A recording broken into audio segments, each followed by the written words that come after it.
بسم الله الرحمن الرحيم وعشرة تعناها يا وطلقنا إن كفاية استعمال اليرادة الصومالية دافع دون العالم كذا جوجا أنت في الصومالي تقان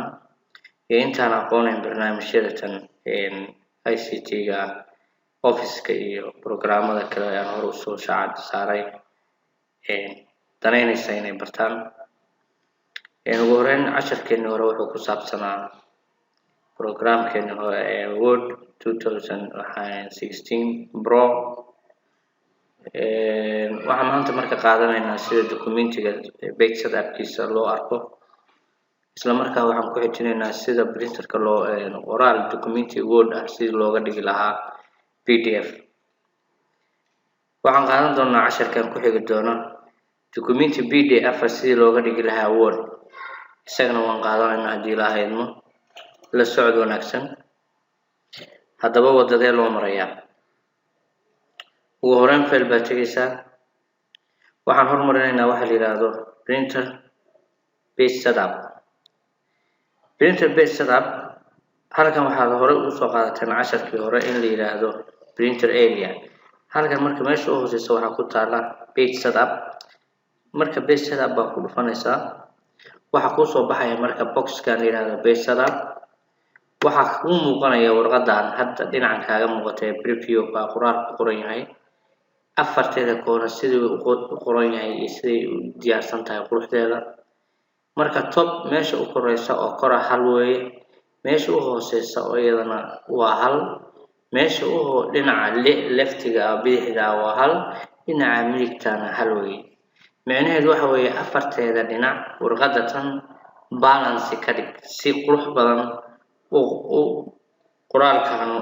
halkaa uu diyaarsanaado good maxaa ku xiga wax la yiraahdo printer paperska paperka halkan waxa ku qoran wax la yiraahdo paper size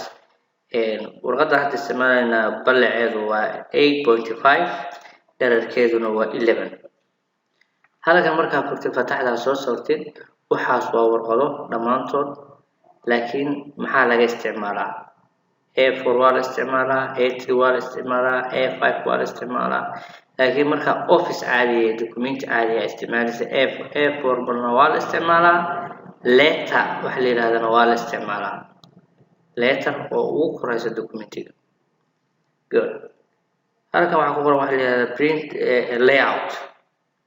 layout ka hadda inaga aan haysanaa waxa waaye waa new page ka qaabku new page ka wixii kale oo casharada oo ku saabsan layout ka waxaan ku arki doonaa insert menu marka halka waxaan kaga baxaynaa wax la yiraahdo page setup wuxuu leeyahay oo kale wax la yiraahdo orientation ka landscape ka dhamaan waxaan ku arki doonaa insert ribbon ka aad waa mahadsantihiin halka marka okay dhaha waxa inoo xiga wax la yiraahdo see uga dhignaa documentiga kan hadda Word ka ah PDF waxaan tegaynaa share waxaan leenahay export waan tegaynaa dan waxaan tegaynaa meeshan waxa ku qoran create PDF click baan siinaynaa documentigan magac baan ula baxaynaa halkan magaca hore uu magac buu ahaa liban labo dan waxaan leenahay samee publish garee isla markii automatically wuxuu ku diyaariyay PDF-kii inuu ku establish gareeyo hoos u deg haraka ka fiiri liibaantu waa kana liibaantu double click si waa PDF kan waxna kama tirtiri kartid waxna kama bedeli kartid